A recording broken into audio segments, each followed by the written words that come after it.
जय हिंद दोस्तों। UP PCS maths 2024 के लिए हिंदी की स्पेशल सीरीज में आप सबका स्वागत है। हिंदी एक बहुत ही अंडररेटेड सब्जेक्ट है जिसकी हम कम तैयारी करते हैं और जीएस के कंपैरिजन में कम टाइम देते हैं, लेकिन हिंदी एक बहुत हाई स्कोरिंग सब्जेक्ट है। जैसे अगर हम एग्जांपल देखते हैं तो जीएस में 100 से 110 नंबर लाना टफ माना जाता है, ये जो जबकि 200 में से होता है। हम ज़्यादातर अपना समय जीएस को ही पढ़ने में देते हैं और 200 में से 100 और 110 के बीच में ही हमारे मार्क्स सिलेक्शन के लिए ठीक माने जाते हैं। लेकिन यहीं पर हिंदी का पेपर मात्र 150 का होता है और इन 150 में से आप बहुत आसानी से 100 से 110, 100 से 110 के बीच अंक प्राप्त कर सकते हैं। लेकिन हम इस पर ध्यान नहीं देते हैं, हम अपना ज़्यादातर समय जीएस को पढ़ने में देते हैं और हिंदी को कम समय पढ़ते हैं, जिससे कि हिंदी में हमारे अंक अच्छे नहीं जाते। हिंदी एक ऐसा सब्जेक्ट है जो हमारी रैंक डिसाइड करता है।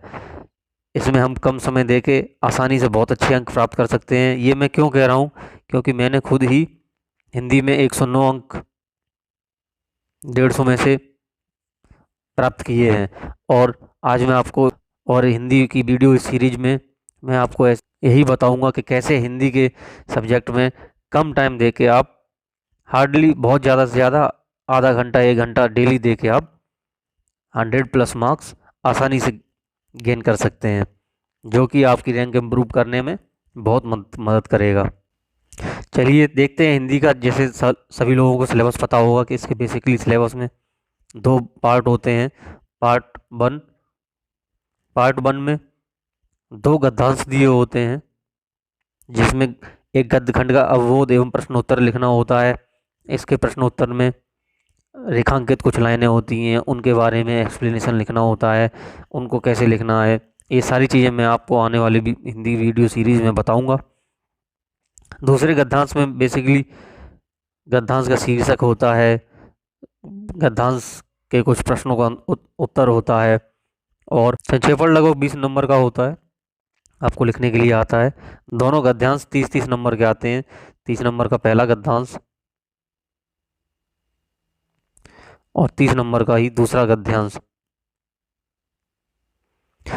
जहाँ पर 20 नंबर का संक्षेपण आपका होगा, संक्षेपण मात्र ये 20 नंबर का होगा।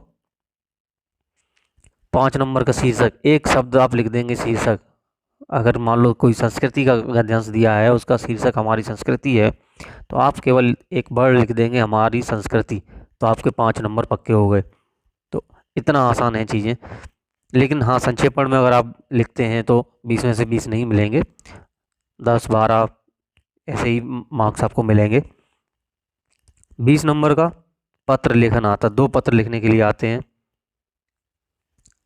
दोनों की डेफिनेशन आएगी, दोनों पे प्रश्नों में कि सरकारी पत्र क्या होता है, अर्ध सरकारी पत्र क्या होता है, दोनों में क्या अंतर है, या तार लेखन इनमें क्या अंतर है, इनके प्रारूप बनाइए। और एक पत्र ये 10 नंबर में आएगा प्रारूप बनाने का।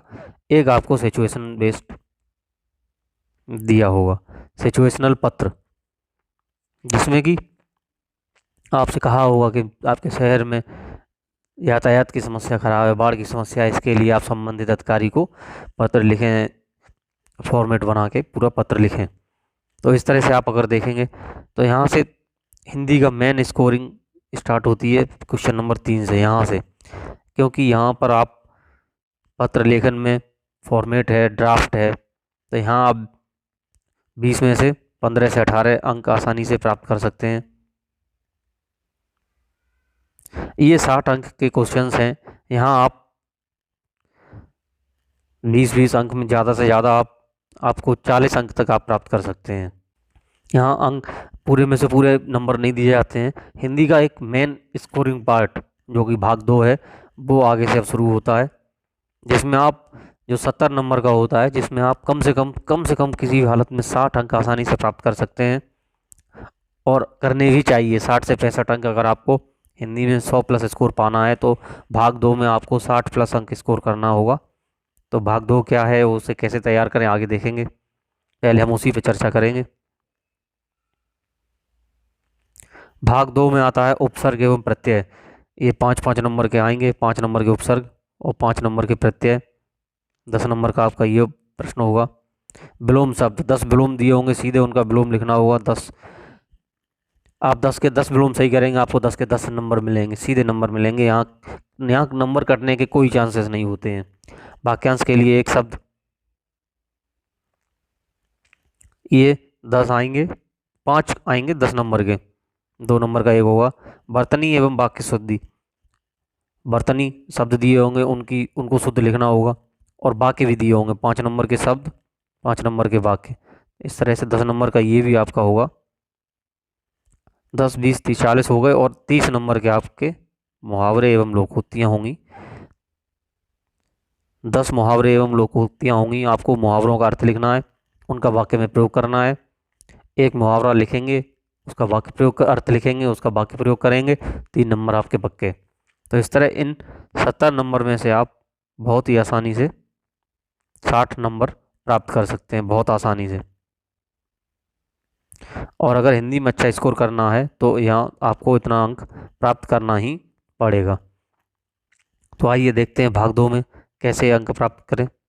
इससे आगे जानने से पहले ये मैं आपको प्रूफ, जैसे कि मैं अपने सारे वीडियोस में प्रूफ सहित दिखाता हूँ आपको कि मैंने क्या सोर्स फॉलो किया या क्या स्ट्रेटजी अपनाई या मेरे कितने अंक आए, कैसे 55 अंक आए थे मेरे 2020 में, फिर मैं 2021 में रिक्वालीफाई किया, मेंस लिखा। इस तरह से सारे प्रूफ आपको दिखाता हूँ, कैसे नोट्स बनाता हूँ, कैसे करंट अफेयर के नोट्स बनाता हूँ। ठीक वैसे ही हिंदी में मेरे 109 अंक आए, ये आपके सामने प्रूफ है। 109 मार्क्स आप देख पा रहे होंगे। 109 मार्क्स हिंदी में, जो कि एक बहुत अच्छे मार्क्स हैं। और आप सब लोग भी मैं गाइड करूँगा और मुझे पूरा भरोसा है कि आप लोग मेहनत करेंगे और 109, 110, 105 ऐसे अंक आप सभी लोग प्राप्त करेंगे। तो पहले भाग 2 की बात करेंगे, फिर भाग 2 को आने वाली सीरीज में एक्सप्लेन भी करेंगे। सबसे मेन होता है हिंदी में लिखना, आप कैसे प्रेजेंट कर रहे हैं, वो भी आने वाली वीडियोस में बताऊंगा। इस वीडियोस में हम सोर्सेज के बारे में बात करेंगे, कैसे क्या करना है। तो हिंदी में कुछ भी ज़्यादा नहीं करना है आपको। फ्री टाइम में जब आप लंच कर रहे हो, खाना बना रहे हो, कुछ भी कर रहे हो, शाम को जीएस पढ़ के थक गए हो, फिर टहल रहे हो, उस समय आपको हिंदी के पार्ट 2 को रटना है, याद करना है। कहाँ से याद करना है? इसके लिए आपको कुछ नहीं करना है, केवल यूपीपीसीएस और आरओ के वो टॉपिक्स जो इसमें कॉमन है यूपीपीसीएस में, जैसे विलोम हुआ, वाक्यांश की शुद्धियाँ हुई, एक शब्द हुए, अनेक शब्द के लिए एक शब्द हुआ, इस तरह से जो कॉमन है उनको आरओ प्रीवियस ईयर्स क्वेश्चंस और यूपीपीएससी के प्रीवियस ईयर्स क्वेश्चन में से आपको याद करना है। डायरेक्ट सीधे आपको याद करते जाना है, याद करते रहेंगे आप। और जो आज याद करेंगे उसका रिवीजन अगले दिन करेंगे, 2 दिन बाद करेंगे। ऐसा नहीं है कि डेली याद करते जा रहे हैं और पीछे वाले जो आज अगर याद किए हैं तो उनको कल याद रिवीजन नहीं कर रहे, कल नए याद कर रहे हैं, तो उनको रिवाइज करते जाएंगे। और तीसरी जो सबसे बड़ी चीज़ है, डेली प्रैक्टिस। ये किसके लिए? ये वाक्य शुद्ध अशुद्ध के लिए, मुहावरों के लिए, ये सबसे बड़ी। विलोम शब्द अगर आप लिख के प्रैक्टिस नहीं करेंगे तो उतनी समस्या आपको नहीं आएगी।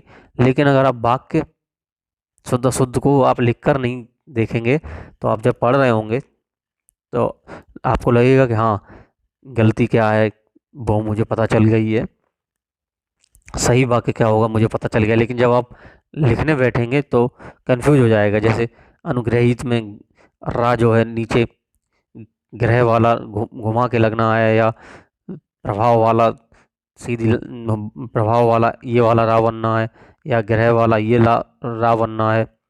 तो इस तरह से आप कंफ्यूज हो जाएंगे। इन सब कन्फ्यूजन को दूर करने के लिए आपको इनको लिख के ज़रूर देखना है। स्पेशली वाक्य शुद्ध अशुद्ध वाक्यों को ज़रूर आपको लिखना है। डेली 5-10 वाक्य आपको लिख के प्रैक्टिस करनी है। और ऐसा नहीं है कि अगर आप एक दिन विलोम पढ़ रहे हैं तो सिर्फ 3 दिन विलोम पढ़ रहे हैं, आगे फिर के अब शुद्ध अशुद्ध या लोकोक्तियाँ मुहावरे अलग देखेंगे। आपको पीछे जो 5 टॉपिक दिए हुए हैं, इस हिसाब से 10-10 चीज़ें, 10 प्रत्यय, 10 उपसर्ग और 10 विलोम शब्द, 10 वाक्यांश के लिए एक शब्द, इन सबको 10-10-10-10 10-15 ऐसा, जितना जितना कि आधा घंटा 1 घंटे में पूरा हो जाए, ज़्यादा नहीं करना है। वो आपको डेली याद करना है, सारे टॉपिक्स को करना है, सबको देखना है 10-10 मिनट के लिए, और बहुत आसान है, हो जाएगा। और जो विलोम शब्द, टफ विलोम शब्द हैं, उनको लिखना है, क्योंकि ये बाद में अगर हम जब याद करते रहते हैं तो हमको लगता है कि याद हो गए हैं, लेकिन जब सामने हम लिखते हैं तो कन्फ्यूजन क्रिएट होता है कि ये इसका क्या था।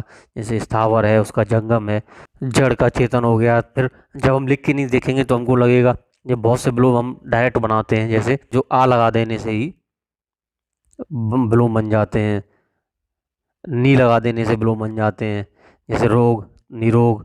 तो वैसे ही फिर हम जड़ अगर चेतन लिख के नहीं देखते, दोनों मिलते जुलते वर्ड नहीं हैं, अलग अलग वर्ड हैं, एक दूसरे से संबंधित भी नहीं है, तो फिर हम जड़ का अजड़ लिख देंगे।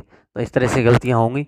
इनके लिए आपको लिख के, सब सारे विलोम लिख के नहीं, लेकिन कुछ विलोम जो टफ आते हैं और जिनका आपस में मैच नहीं, जैसे दिन रात, ये नॉर्मल बोलचाल की भाषा में आती है, तो हमें पता रहता है एसोसिएटेड है दोनों एक दूसरे से, रोग निरोग एसोसिएटेड है।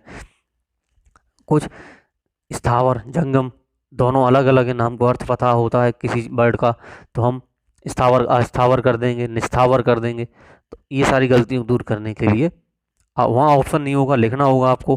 तो आप इसलिए प्रैक्टिस आपको धीरे थोड़ी थोड़ी करते हुए चलनी है, और अच्छी सी टेबल बना के लिखना है।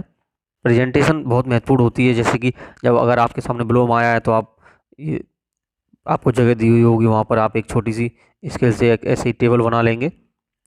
यहाँ पे क्रमांक लिखेंगे, फिर यहाँ पर शब्द लिखेंगे, और फिर इधर इधर विलोम लिखेंगे उस शब्द का, और यहाँ बीच में ये लाइन खींच देंगे, इधर 1 नंबर डालेंगे, इधर शब्द लिखेंगे रात, फिर इधर इसका विलोम इधर लिखेंगे। और एक स्पेस देने के बाद, ऐसा नहीं कि यहाँ पे ऐसे लिख दिया पास में ही, थोड़ा सा अच्छा खासा स्पेस देंगे, जो चेक करने वाले एग्जामिनर को डिफरेंस दोनों अलग अलग में स्पष्ट पता चल सके कि कौन सा किसका लिखा हुआ है। दूसरा लिख दिया इस जड़, यहाँ जड़ लिख दिया, इसका चेतन लिख देंगे, ताकि क्लियरिटी होनी चाहिए, उसको आसानी से समझ में आ जाए, कि ज़्यादा उसको दिमाग ना लगाना पड़े कि कहीं इतना पास पास ना लिख दें कि जंगम कि इस जड़ का आपको ये दिन से दिन की तरफ तिरछा तिरछा दिखाई दे। जैसे कई बार ऐसा होता है, लिखते समय हमारा राइटिंग ऐसे लिखता हुआ चला जाता है, तिरछा तिरछा। ऐसा नहीं होना चाहिए, हम सीधा सीधा लिखेंगे। और इन सब के लिए सबसे अच्छी चीज़ है कि आप एक टेबल बना लेंगे, टेबल बना के लिखेंगे, डायरेक्ट नहीं लिखेंगे। यहाँ पर आप क्रमांक डाल देंगे ऐसे, टेबल लाइन, ये आपको शब्द, फिर एक लाइन, यहाँ भी एक लाइन, 1 नंबर डाला, ये आपने बर्ड लिखा, इसका विलोम इधर लिखा, एक बर्ड का अच्छा खासा स्पेस, और बहुत ज़्यादा स्पेस भी नहीं जो भद्दा लगे देखने में, मेंटेन करेंगे दोनों चीज़ों को। फिर एक बर्ड, उसका विलोम, ऐसे जब आप लिखेंगे तो देखने में भी बहुत सुंदर लगेगा। अलग अलग पेन, यहाँ अगर आप कर पा रहे हैं तो, मैंने तो अलग अलग पेन इनको ब्लैक से लिखा था, इन दोनों को, और इधर वाले बर्ड को भी, दिए हुए बर्ड को भी ब्लैक से लिखा था, और आंसर को मैंने ब्लू पेन से लिखा था। समय पर्याप्त होता है, ज़्यादा घबराने की ज़रूरत नहीं है। लगता है जब आप लोग चर्चा करते हैं कि अरे बहुत समय कम होता है, लिख नहीं पाते हैं, टाइम नहीं मिलेगा, एक ही पेन चलाएंगे, आसानी से। मैंने स्केल भी यूज की थी, ब्लैक पेन भी यूज किया था, स्केच यूज की थी, और ब्लू पेन भी यूज किया था। पर्याप्त समय होता है, ज़्यादा जल्दबाजी की ज़रूरत नहीं, आराम से आपका पेपर हो जाएगा। आगे टॉपिक वाइज देखेंगे, अगर इस पर ज़्यादा एक्सप्लेन करेंगे तो वीडियो काफ़ी लंबा हो जाएगा। आगे टॉपिक वाइज मैं बताऊंगा कि लोकोक्तियाँ, मुहावरों को कैसे लिखना है, कैसे वाक्य शुद्ध अशुद्ध को लिखना है उनके, और ज़्यादा अगर आपका रिस्पॉन्स अच्छा रहा तो उन सबको मैं एक वीडियो शॉर्ट वीडियो बना के आपको अवेलेबल करा दूंगा, जो टफ विलोम हैं, उपसर्ग प्रत्यय हैं, जिनसे आपको रिवीजन में आसानी हो जाए। तब तक के लिए पढ़ते रहिए। जय हिंद।